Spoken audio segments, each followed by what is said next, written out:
Welcome to the podcast that buffs your Hearthstone game. This is Velen's Chosen. Not all who wander are lost.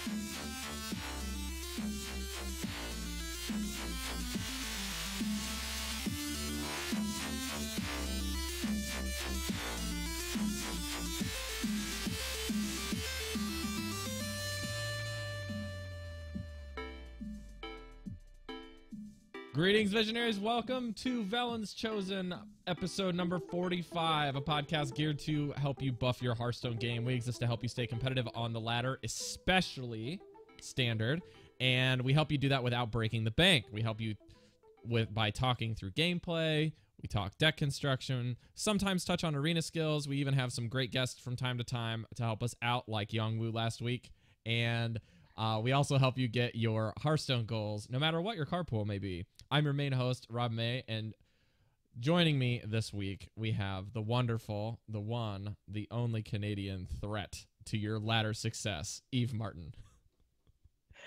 I am just sitting over here crossing my fingers that my Wi-Fi does not die too many times during this, because I'm still at a hotel, and it's just...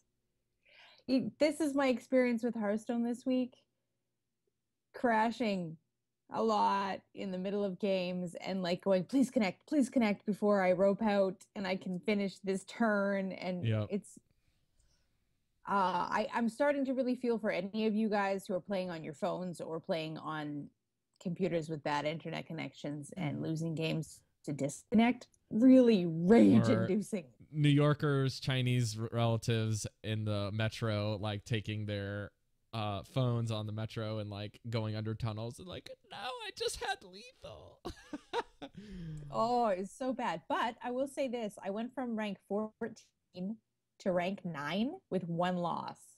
What? That's pretty crazy. Aggro Shaman still works. Strikes again. I was like, I'm gonna make this final push before the end of the month just to see, you know, I quickly rank up as much as I can to get a better chest. I pushed from like rank 16 and full stars to rank 13 and half stars in like 5 games on a win streak with Hunter last night. And I was like, yeah, dog. Yeah, Hunter's good. I smashed this priest. He so punished him. It was hilarious. And then played against a aggro shaman where I won a 50-50 deadly shot for killing his 7/7, and then he dropped another one that he was in a top deck war with me, and I had another deadly shot waiting for it, and it was just like, I had like 4 health like the whole game and just wrecked him. It was so gratifying. It was pretty sweet. Hunter is that other deck that I like to play a lot right now, but I did have to kind of go back to my wheelhouse to rank up, and I think the reason I did so well is because I didn't run up against any druid. But I ran up against warrior, Druid's creamed him, hunter, creamed him, mage, creamed him. My 1 loss was Reno warlock. I had him down to like was gonna kill him the next turn. And drops Reno, and it's just like, concede. All right, guys. So some of you are probably wondering what we're talking about today. We're gonna talk about where we ended on the ladder. We're also going to inform you that Andrew has now officially had his baby, Lucy Beth, with his wife, who did all of the work. And we have a picture for those of you watching on the live show, or not the live show, the YouTube channel. His baby pictured below me right there, and to Eve's left on the video. I'm trying to like picture this in my mind. So yeah, you can go check him out on Twitter. We're gonna bring in a pre-recorded clip because Andrew did all the research on 3 warrior decks we're gonna talk about today. We have a free-to-play one. We have a Terrence M's Tempo Dragon warrior, and then we have a Yogg Saron warrior from Ignatius. So we're gonna talk through all of these. They're really, really cool. We're also gonna cover a little bit of news. And yeah, I think we have a really fun show for you today. We even got a pretty interesting email of a question that I've not really considered before. So Eve, let's kick it off with kind of like where we ended on the ladder real quick before we get into the news. Okay, so why don't you said you ended on 9, or you just like pushed 9. there? Okay. Yeah, I got to 9. I just kind of made a final push, and then I was just disconnecting so often. I knew that I was going to get frustrated if I started to drop from there. So I was like, 9's good. I'll stop.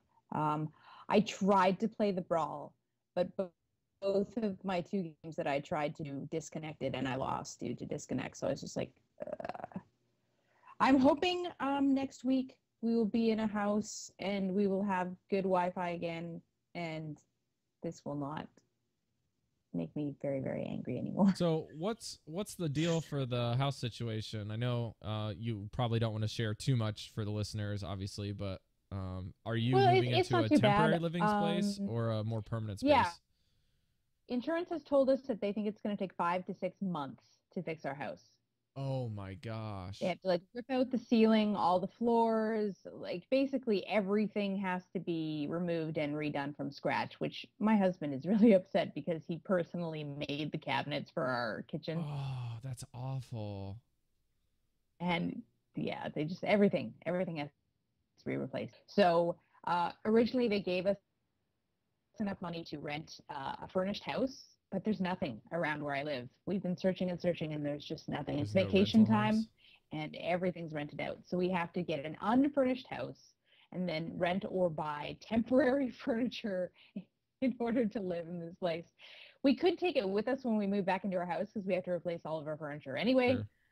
But it's kind of like in this short amount of time, like buy all the furniture for your house and then move into a new house. So it's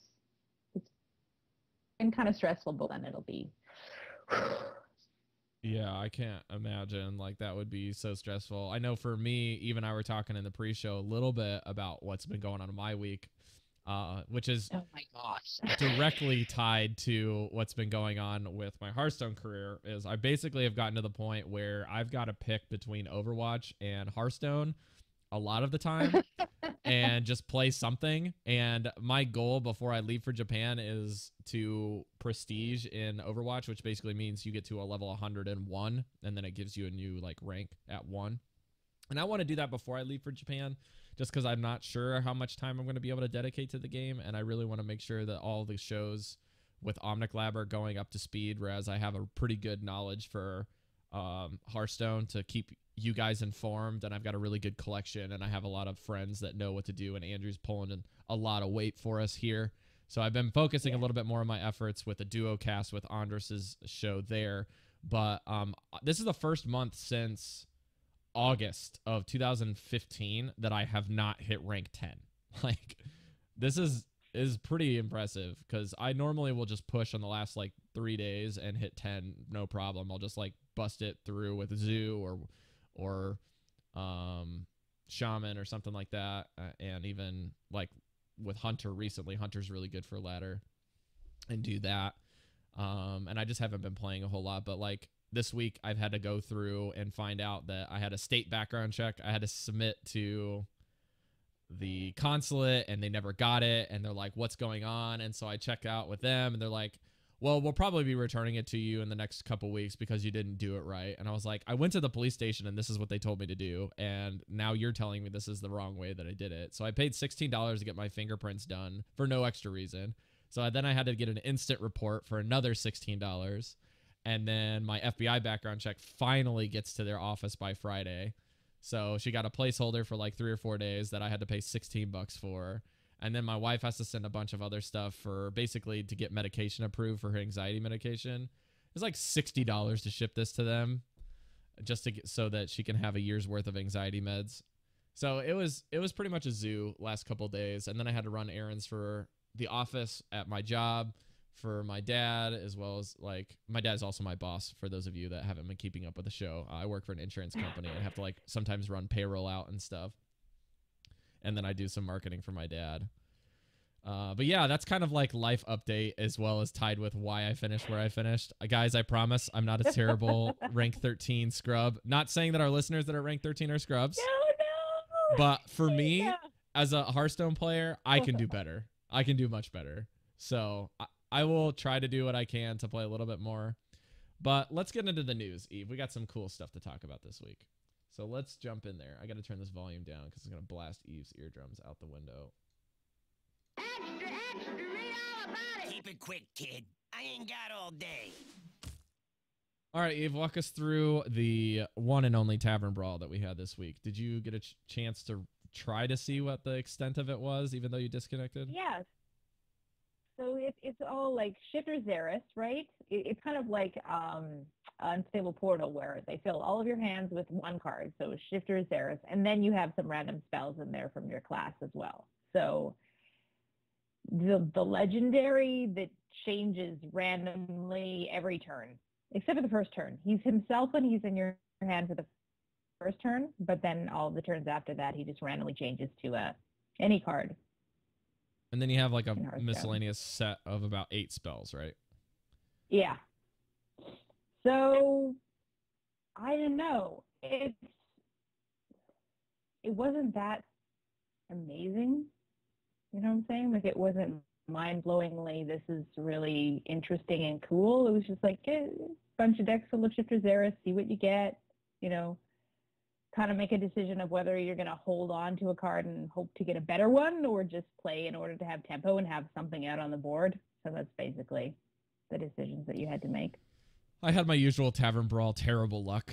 I went 0-4 before finally winning, and then I was like, I'm peacing out. So it was just ridiculous stuff. Like, they just had this legendary after legendary after legendary, giant taunt after giant taunt. I'm like, I can't keep up with this if I keep getting Jungle Panthers, okay? Like, this is not fun. That's the thing. It's total RNG. I mean, depending on what class you pick, you could have certain spells that could help you do up more or less. But, yeah. I was trying to get my Hunter quest done, and they give you, like, Lock and Load and, like, Arcane Shot and Hunter's Mark, and I'm like, none of this is helping. Mage probably is pretty good. Rogue is probably Rogue is actually pretty good because a lot of them would get the Assassinate by turn 5, which is, or turn 3 technically, because you start out with 2 extra mana. So turn 1 you have 3 mana, and then you have 4 mana on turn 1 if you have the coin. So it ends up working out. Oh yeah, that's the thing that we should tell people. You start out with 3 mana. Yeah, so I was really surprised. I was like, did I disconnect and miss 3 turns without noticing? The Wi-Fi problems. That's funny. Yeah. So yeah, I mean, I love Blizzard, and I like that they keep making new Tavern Brawls. This one just, to me, was kind of like, meh. Yeah, I'm on there. We also have a new card back, which we previously had thought was Half Hill, which is kind of like Pandaren themed from World of Warcraft. But we have, it's called the Tiny Fin. I roughly like just call it Tiny Fin something, but they released it on the blog, which kind of threw me for a loop because I thought that we were getting Half Hill in July, which is previously stated, or data mined or whatever. I said it was like a beach theme, you know?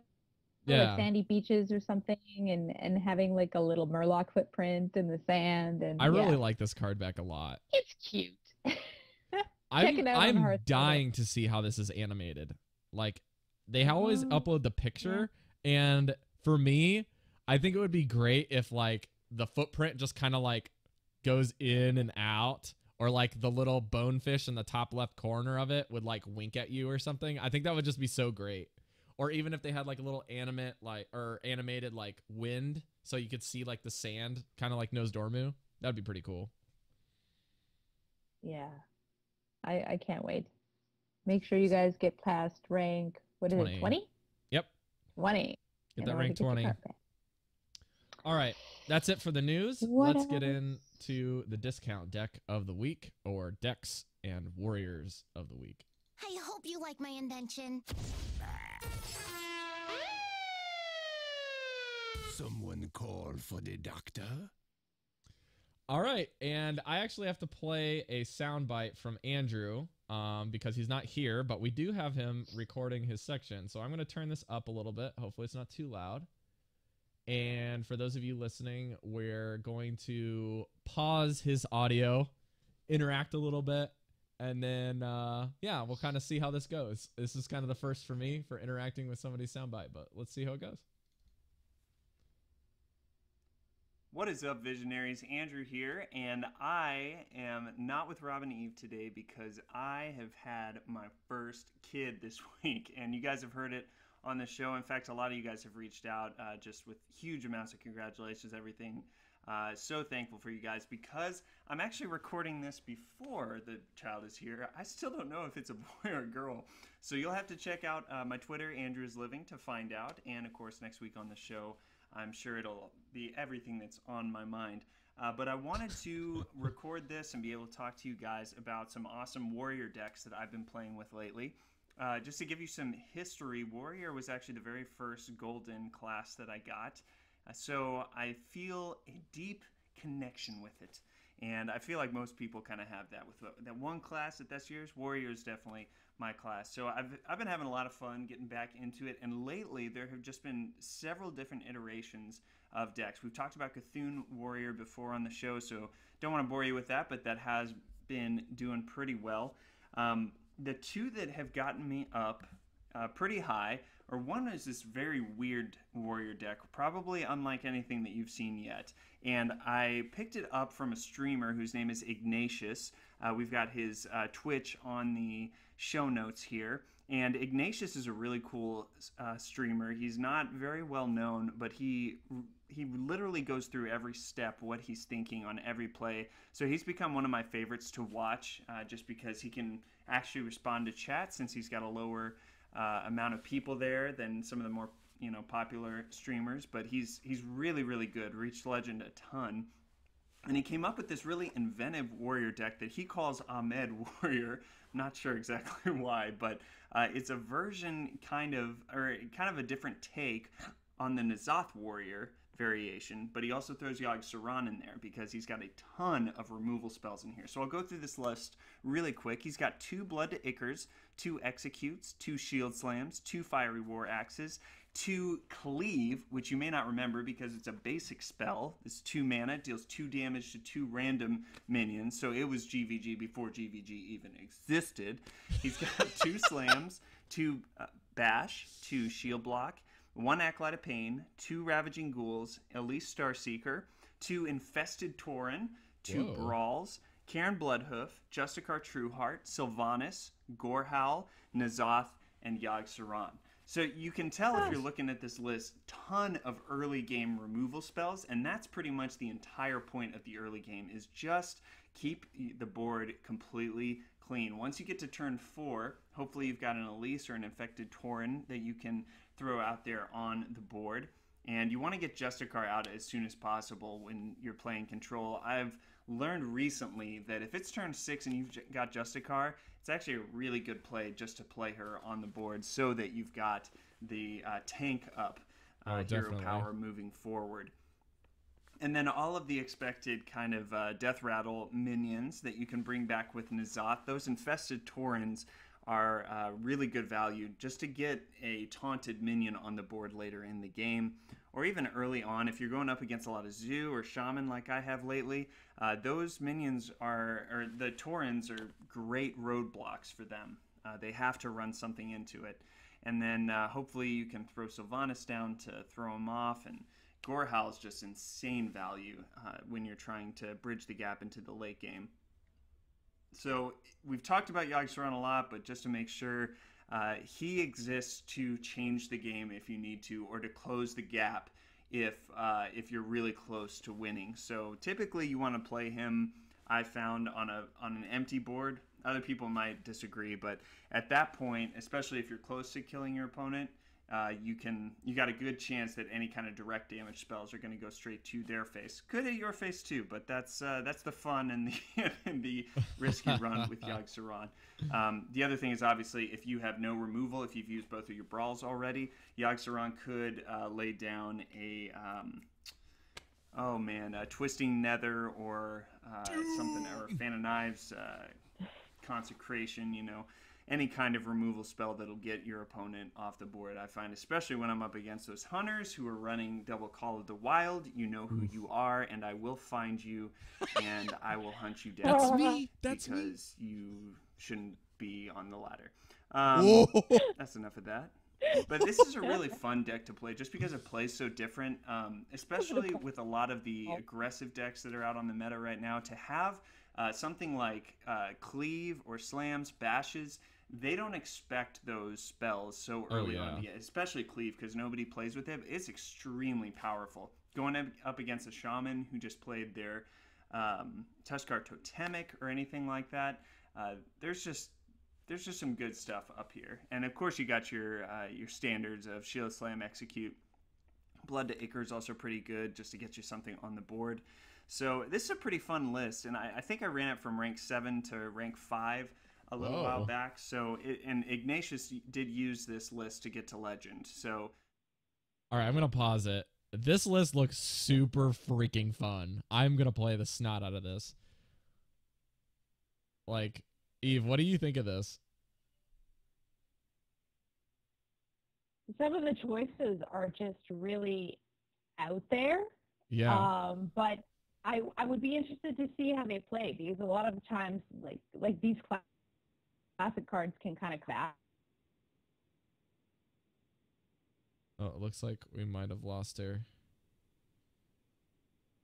Wait, we'll wait for a second. Interesting. Eve, can you say that again? I lost you for a second. Sorry. You said that the choices were interesting, and that's where we lost you. Yeah. That classic cards like what was it? Bash? Cleave. Did he say? Cleave. Yeah. It's interesting to see some cards come back and get played again when they haven't been seen in a while, and that would be interesting to see if it works well enough against aggro and these other decks that it starts to come back. Yeah. I'm excited for this list. I will say that for those of you on the budget friendly side, this may be a little hard because it kind of looks like Cairn and Sylvanas are a little bit necessary for the N'Zoth Yogg. And Gorehowl is another epic, and 2 Brawls, as well as Elise Starseeker if you don't have that adventure. It could get a little expensive, but I think for most of our listeners by now, they understand that, like, if you're running a N'Zoth deck at all, N'Zoth is a must-have. If you're playing the game of Hearthstone and you haven't gotten Yogg-Saron to play around with yet, a lot of players have just crafted him for goof's sake. But yeah, like Justicar is another high priority target for crafting. So I think it's kind of a push and shove. I think for those of you in the middle of the road may struggle with this one. For if you don't have a Justicar or a Cairn yet, but you did have your Sylvanas or your N'Zoth or your Yogg, you might be kind of like halfway there with this list. I think there are substitutions that you can run. Like maybe you could even potentially replace Sylvanas or a Cairn with a Chilmaw if you happen to have that instead of those 2 cards. You might be able to do that. But yeah, my laptop's giving me a low power warning, so I'm just gonna grab the plug-in real quick. Okay, so while Eve does that, I'm gonna talk through a couple of other things that I noticed about this list as Andrew was talking about it. The early game removal for your mulligan, he didn't really cover a whole lot, but it looks like you're gonna really want to mulligan pretty heavily, dependent on your matchup. So I think early on you're going to want to definitely Fiery War Axe is always a card you want to look for. You probably could even hold on to a Slam and a Cleave, especially if it's Zoo and Shaman, like Andrew was saying. The Cleave is going to be your best friend, especially against Shaman when they have like the Nut Draw where they do that, and then maybe even try to get a Blood to Ichor really soon. That would give you the ability to kill off the targets that Cleave can't necessarily finish, but do a little bit of damage to. And then you'll want to try to use the Slams for removal, but also try to use them effectively for your card draw, because it does look like if you're getting all of these removal spells, they are enabling your Yogg-Saron more so than they are helping you draw. So you really need to draw well and try to get 2 draws off of your Acolyte. With that being said, let's jump back to Andrew and let him finish up.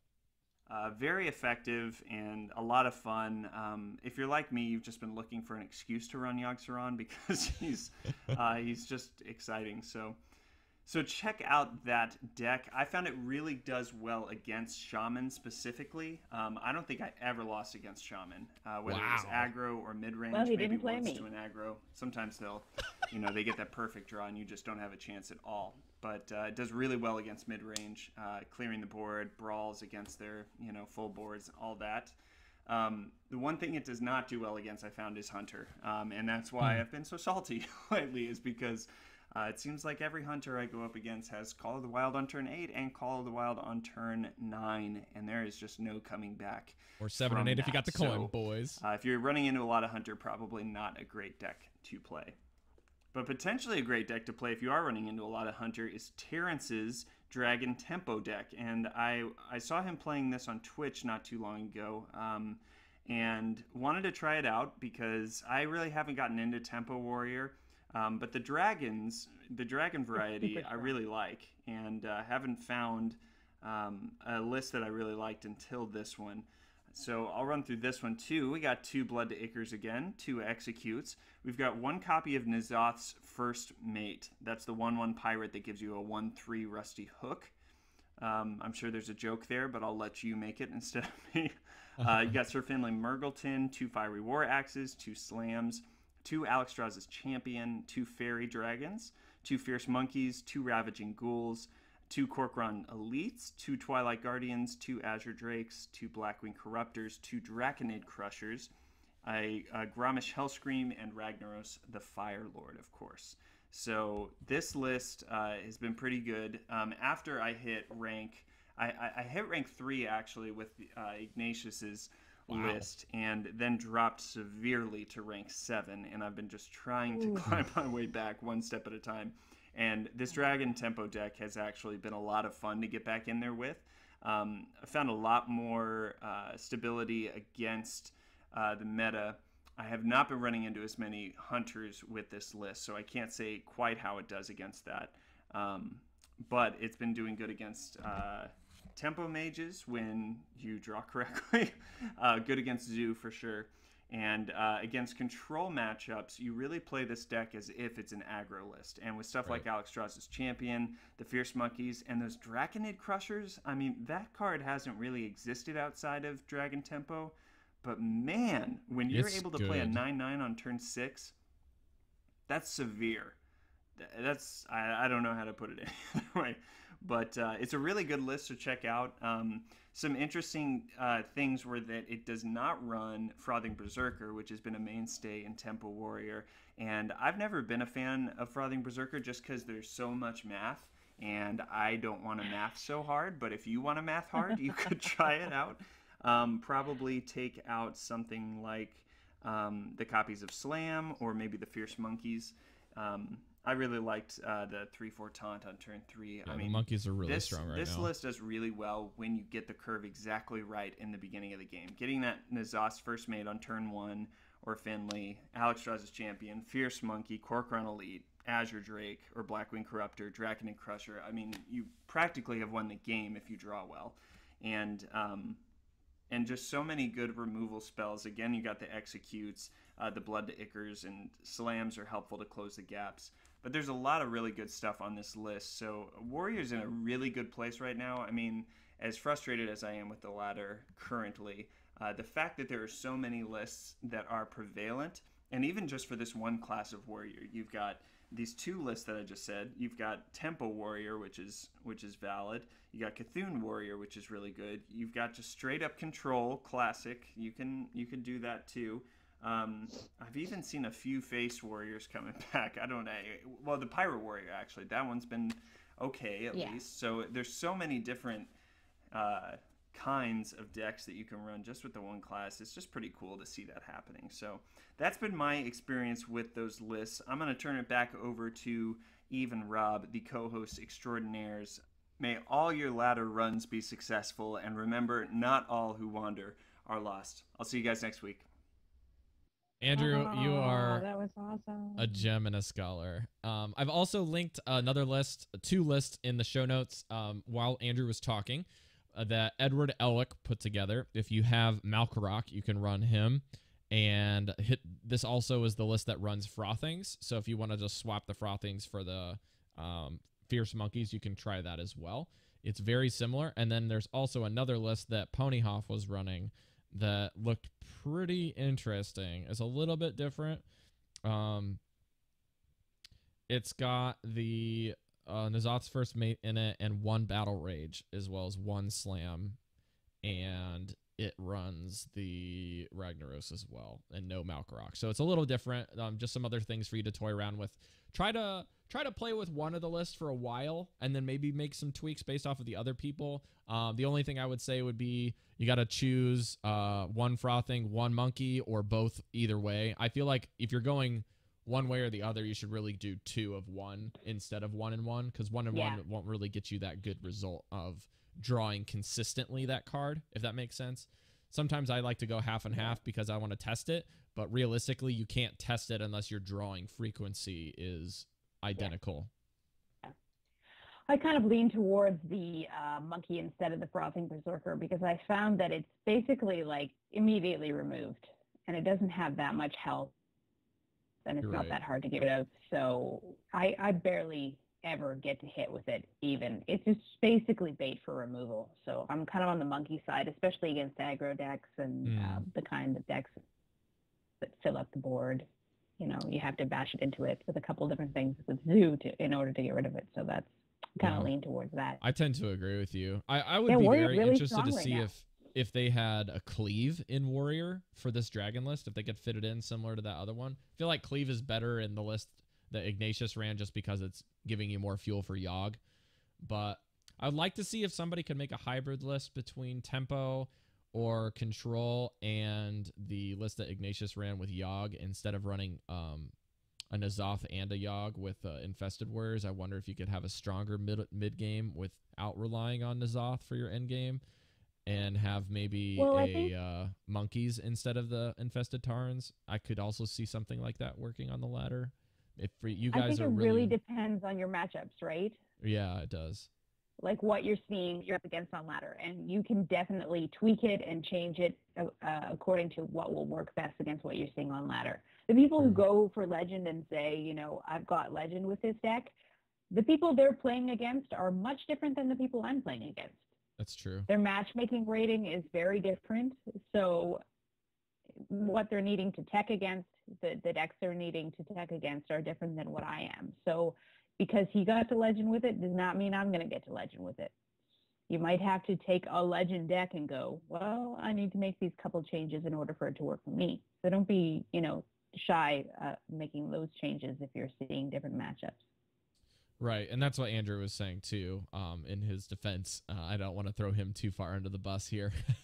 So we have one more deck that I will run through. This one is more or less for you guys to see that it can be done rather than us talking about it.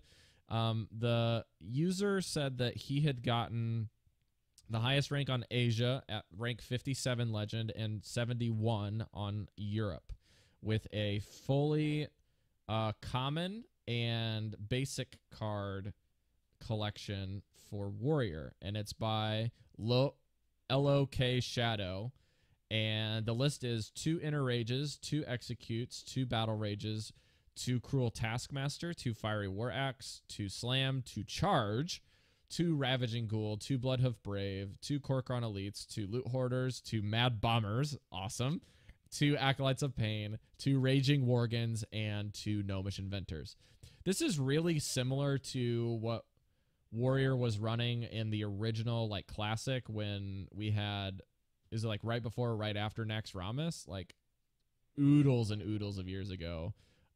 They called this Math Warrior 2 years ago. Yeah, so it was really interesting. Like with this list, you basically just run a bunch of like full board. Instead of having the Ravaging Ghouls, it would run Wild Pyromancers. And instead of Bloodhoof Braves, I think it would run like Sen'jins, yeah. So this list is really crazy because you can get off a pretty nasty surprise combo with a Raging Worgen from your hand. So the Raging Worgen is a 3/3 for 3 with Wind Fury +1 attack if you can enrage it. So basically you can get this thing to be a like if you get a Cruel Taskmaster or an Inner Rage on this guy with a charge, you're giving it +4 attack with these, dealing 1 point of damage, and then he's gaining another 1. So he goes from 3 to 5 to 7, and then with his Enrage, then he goes to 8 attack, and he can swing twice. So this guy can just burst your opponent for 16 from nowhere. Yeah. But it does require you to have some sort of damage enabling thing, like Inner Rage, like Ravaging Ghoul, a Slam, or Cruel Taskmaster, as well as you could even go full RNG with the Mad Bomber and trying to get it. And then you have to have Charge in your hand. So it's, in essence, it is a 3-card combo to get between 12 and 18 damage burst. So it's really, really cool. I definitely want to try this out. It is a one-hit kill deck. The point is to get your Worgen out and to kill your opponent with it. That's basically the theme and the point of the deck. So it is a bit of RNG. It is, I think, fairly high skill level in order to be able to get to the point, to survive to the point, hold on to all to your cards. And I'm not really sure that unless you are that high level of a player, this is something that will work well for you because of all this RNG and waiting for the combo and getting all your cards together and pulling it off. I'd be interested to know if anyone wants to try it out and see what kind of luck they have on ladder with it. I think that the Tempo Warrior is a lot easier to pilot. Obviously, it's way more expensive, but as for like in terms of how to play it, every turn you know what you need to do, and it's basically a lot easier to pilot than this. But yeah. This deck is also really draw dependent. Like with the Battle Rages, you got to get like 2 or 3 or more cards. You're definitely going to want to use the Kor'kron Elites more or less for removal. But I think with this one, you got to play it almost like Zoo with a little bit more spells, because you only have the Inner Rages, the Axes, the Battle Rage, Slam, and Charge as your only spells. So what you're going to have to do is play this more like a minion-based Zoo list. I think this list will struggle a lot against Tempo Mage, but it could be really good against the Zoo mirror, because the Zoo is actually going to be constantly ticking down their health with their own hero power. And then you drop a Raging Worgen on them, and then they're just dead. It's just like, what? We've been going toe-to-toe for so long, and he's got sitting on 2 cards. What in the world is this guy trying to play against me? And you think that they're going to drop like a big Patron Whirlwind turn, and then they burst you for 16. You're like, oh, crap. So, yeah, this is really good if you're seeing a lot of Zoo. Could potentially outrace Shaman if they don't have the Rockbiter Doomhammer. I can see that being a little bit going even, about 50% with them. And obviously if somebody's not drawing their Reno, you could probably do some damage. So pretty cool stuff. Oh, that Reno. I hate that Reno so much. It's like cheating. It's like I had you. You were dead next turn. And now you were dead to me. And then you came back. Yeah, I'm impressed with all of these lists, and I'm really excited about, like Andrew was saying, the possibilities with Warriors. There's so many different very viable lists. So let us know if you've been playing any of them and your success rate with them. I really want to try out the Ignatius one that he was talking about, because it's so different and sounds so interesting. Oh, yeah. But, yeah. Cool. All right, so let's take a quick minute to thank our patrons and our iTunes reviews for the week before we get into the mail. Thank you. Thank you. Thank you. Thank you. Thank you. Thank you. Thank you. So many thank you emotes. Okay. Eve, who do we have on our Patreon list this week? I believe that we had 2 new patrons. Ooh. Did you add them to the... I added Jamie one of them. P. We have Jamie Lynn P. And then you said that we got another one yesterday. Yes, with a name that was difficult. Brexton SI7. Ooh. We got one of the agents of Stormwind. All right. Let me guess, your favorite class to play is Rogue? This guy's probably playing a lot of Miracle. Yeah, that was funny that Worgen came back and Miracle came back. Is there anything else that's going to show up out of the woodwork? Is there anything else we need to be aware of here, folks? I can't think of any really classic ones that were back in early Hearthstone that haven't resurfaced. Can you think of another one that was like iconic? Well, there's like the original token druid before Nax is kind of back. They use a little bit of the beasts with Druid of the Saber and then the Violet Teachers with all the tokens. That's kind of been, here and there with Fandral. And then like original ramp before like stuff got out of hand with combo, like the original ramp druid, which is really cool. That's kind of getting a lot more play style with Fandral. Okay, so Jamie Lynn P and the SI7 agent, Jamie S, Kelvin, Crovan B, Ricardo C, John H, Gabriel Z, Garrett S, and Jeffrey W. Thank you for continuing to support the show. We really, really appreciate it. And if you have been listening to the show for a while and feel like you get a certain amount of value out of our talks and our advice, swag, then you might consider also supporting the show, whether by giving us a 5-star review or buying some of our sweet merch or becoming a patron. You mean like this one? Just kidding. It's such an awesome shirt. It really is. I re-like it every time I see it. I re-like it every time. Okay. And then we also have one iTunes review. I think I'll actually try to cover this one this week. It is from Go Gadget Earl.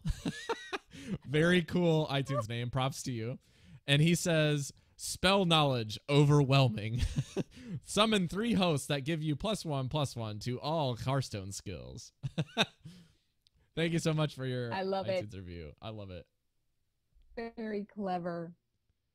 Yeah, so if you guys want to support us financially, you can go over to patreon.com/VelensChosen. And if you want to give us an iTunes review, you can click the link in the description under where you can find us for the iTunes link. We've also added a new page on our website for links that you can click, and it will navigate you to whatever you're looking for. And so go check that out, and you should be able to send a review via your browser now. So pretty cool.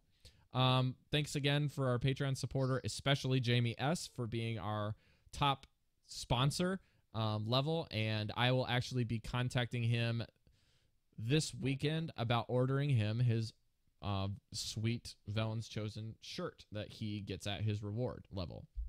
And Eve and I are also working behind the scenes on a custom shirt thing that it's been really difficult with the fire to get to him, but Jamie's a boss and super patient, so he's really awesome. My paints were lost, and all of my all the stuff that I use to make shirts unfortunately is beyond my reach at the moment. So we're working on making that happen anyway. Don't worry, we haven't forgotten. Yes, do we have time for the email?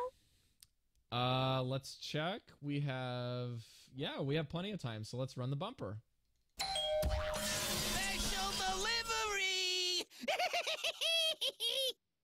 I love that one so much. All right. Okay, so this comes from Raccoon Dad, who we have had emails from in the past. So I'm just going to kind of through this. Last season was not very good for my ranking on ladder. It started well with Pirate Warrior. Very good. The funny story behind that is the following. Every time I have enough gold, I ask my daughter, she's 11, to open the packs for me. I do this with my kids too, and they love it. They love opening packs. They change the card back every time. They go through my collection. They go, I want to pick that one. And then open all the card packs with that card back. And then the next kid is like, I'm changing it to the next one. They just have so much fun with it. She opened, it's like a mini game. It's like a new mini game. Yeah. She opened a Golden Bloodsail Cultist. It was so cute with the crab that she wanted me to play it. And the Pirate Warrior worked surprisingly good at the beginning. I did not expect it because there are too many cards that you are not happy to top deck. But here's my question. I'm wondering how your opponent is chosen. I notice that every time I buy some packs and get some nice ones, or every time I craft a legendary, I experience a losing streak. My theory is there's an indicator associated to the collection that increases, and I face more experienced players. Another theory is that I try to use my new cards and I need time to use it correctly. That could also be part of it as well. So it's very clever of you to think that. So I think I should reduce the quality of my collection to get easier matchups. I'm considering dusting all the cards but my favorite warrior deck. Okay, maybe I'll keep Sylvanas. But before doing it, I would like another auditor to try and confirm my theory. Just joking. But I'm curious how the mechanism works and how it could be biased. I heard that it takes into account your win ratio, probably also the experience indicator total level that appears in the quest log screen. This is very interesting. I kind of do wonder if they take into account your entire card collection. Is there anything that we know about that? We cannot confirm or deny, but we can have our leanings. So that is the issue with not being a developer and being a podcaster. So I would actually venture to say that this has less to do with collection and more to do with I think the best way to say it is probably they're weighting your not necessarily your win rate, but like when you've ever hit a certain threshold of max rank, that they're going to be pairing you against people. Now I know that we know that you will never get matched up against somebody that is drastically above or below your rank unless it's at the beginning of the season and there's not a whole lot of people at the rank that you're currently at. So I've seen people that get matched up against legend players at rank like 7 on the first like 4 or 5 days of the season. But that's just because there are very, very few people that are grinding to legend that fast in such a short amount of time, except for like the professionals that are basically just sitting at their computer on opening day playing goofy decks to rank 5, and then they push for legend in a couple days after that. So I did notice, however, that casual is a lot more brutal with your MMR rating, more or less like what you've finished your top rank. So once I hit legend, I knew that it was going to be a little bit different. So all of the people I started facing have become even better, even though I'm fighting people at like rank 15 to 10 or to 5, and they seem to be a lot more skilled and making less mistakes at those ranks. But I think it has to do with the total people at that rank. So if there's somebody at rank 13 like myself who's hit legend before just once, it's not like I'm tooting my own horn here. I'm just saying, like, if you hit a high rank, you're going to get matched up against other people that have not only hit a high rank before, but are also at your current rank. So it depends on how many people are populated at that rank is my guess. Eve, did you want to have any other commentary that you want to add there? I feel like I'm trying to remember how it was when I first started playing Hearthstone, and I do remember when I had a very small card pool, and I was just starting out and did not have a lot of legendaries, being constantly matched against people who had Ragnaros, who had Ysera, who had, much bigger card pools than me. So I don't think as much they take into account how many cards you have, because you can be a brand new player and drop a whole ton of money on the game right out of the get-go just to get a lot of cards, but then not know how to play very well. So they're not going to start matching you against people who have complete card collections. But yeah, I think a lot more what you're saying is if you've ever hit rank 5, that's going to like bump you up into a higher tax bracket kind of thing. So you're being matched against more experienced players. And then of course, if you hit legend, that's going to bump you up into an even higher MMR rating. Right, and that MMR is only going to extend to the ranks surrounding yours. So if I'm at rank 13, for example, I'm only going to get matched up against rank 13 and 12 people when I'm almost out of 13. And at the bottom of 13, I'm going to get matched up against people at 13 and 14, respectively.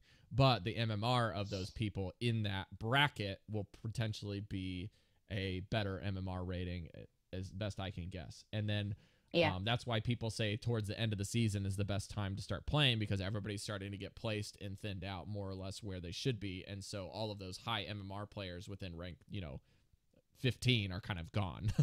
And I definitely can agree with what Eve was saying on it not being based off of the collection, because when I made my EU account forever ago, this is like within the first 10 episodes of Velen's shows. This is eons ago, guys. This is almost a year.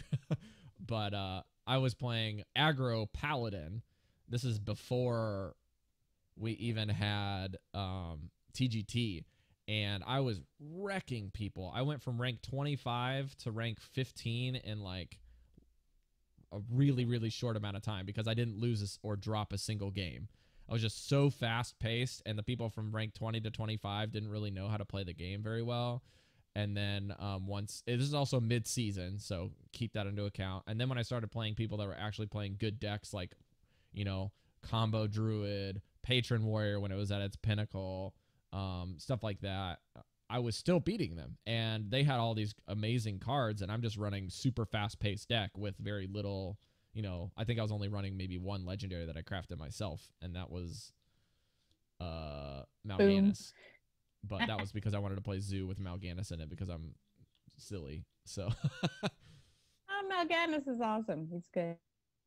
Back when we had the colors. Yeah, I think that also, you know, Blizzard doesn't really want to give us too much of an insight into how the MMRs work because then people can game the system. I know you were joking when you were talking about getting rid of like half of your card pool, but that's kind of the sort of thing that people could do if they figured out how the matchmaking rating works, is to figure out how to game the system. So they're never going to really give us too much of an insight into how we get matched up with other people. I agree. All right, that being said, folks, thanks again for tuning in to episode 45 of Velen's Chosen. You guys can find us over at our Discord server at discord.me/Velen's Chosen. You can chat with us on Twitter. Eve and I are always active on there at Velen's Podcast. You can also play Hearthstone with us or ask us for a collection coach. We just got one of our first 5 collection coach emails from a listener, and I think we're going to try to pair her up with either Eve or Andrew because of her time zone, and it should help a lot. So definitely inquire about that. Those are totally free. We just love doing that and connecting with our listeners for that. And if you want to find a group of people outside of Reddit or outside of Discord servers, you can go to facebook.com/group/the NHS to find some more people on Facebook. If you're looking for us on the email and you want to send us a question, you can always do that at velenschosenpodcast@gmail.com. You can also find our podcast on Facebook at Velen's Chosen Podcast. We've already mentioned our patreon.com/Velen's Chosen, and you can get our sweet merch over at our website if you click the links tab or you click the shop tab. You can find our website at velenschosen.com. And you can find us on any app of choice on Android. You can find us on Google Music. You can find us on iTunes. So if you want to tell people about our show that you want to give them a link, just tell them to go search Velen's Chosen or search Hearthstone, and they can find us. It's pretty easy. We also have our full show notes on the website, and you can find a link on the website to the full show notes, like ridiculous amounts of detail on our Google Docs there. And special thanks to Watchman HS for being amazing with these bumpers and the intro and outro music. You can go check him out on Twitter at Watchman HS. Eve, why don't you plug yourself and Andrew's stuff where you can find him? Well, you can find Andrew at Andrew is Living on Twitter. He says he's not on Twitch and YouTube very often, but his BattleNet is Andrew is Live 1973. You can find me at Finnovar, FHINNOVARR, and if you want my BattleNet, please send me a message, and I will give it to you if you are not an egg. That's it from Eve and Andrew. You can find me on Eve on Instagram at NotRob and Twitter at NotRob. I've been posting some really silly videos this last week because I've been really enjoying these ridiculous Snapchat filters, and just watching other people do them is too much. So you can go find me there. And on Facebook, if you want to watch some of my design stuff, that's over at NotRobMedia. And you can check out my Overwatch podcast. That is at omniclab.com. And we're also on iTunes and Stitcher. Just search Overwatch. You'll find us up there. It's really, really fun. I do that with Andres from Coin Concede podcast. And at the bottom of the show, I know we probably should have said this at the top of the show, but special thanks to those guys over at Coin Concede. They're great. Kenny, Cora, Cinder, and Andres are great people, and they featured us in their show to talk about our Yangua episode being good. And they had Sidonia, who was the winner of the summer championship, on their show. So go check out that show. It's going to be a blast. Sidonia also had a Dragon Warrior that he brought to the finals, I believe. So if you want some more top-level insight, You should go check that out. If you want my BattleNet, please ask. I'm filling up fast because I've got some really crazy people on Omnic Lab that are adding me for Overwatch, as well as Velen's chosen folks adding me. So if I delete you, don't be worried. Just send me another request. We can go hang out from time to time. I just have to keep clearing it off here and there. All right, that's it from us and Exodar. Thanks for joining us. Remember, not all who wander are lost. Have a great week. We'll see you next time.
I foresaw this.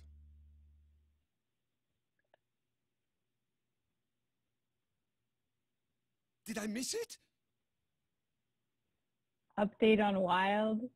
Secret Paladin still really works.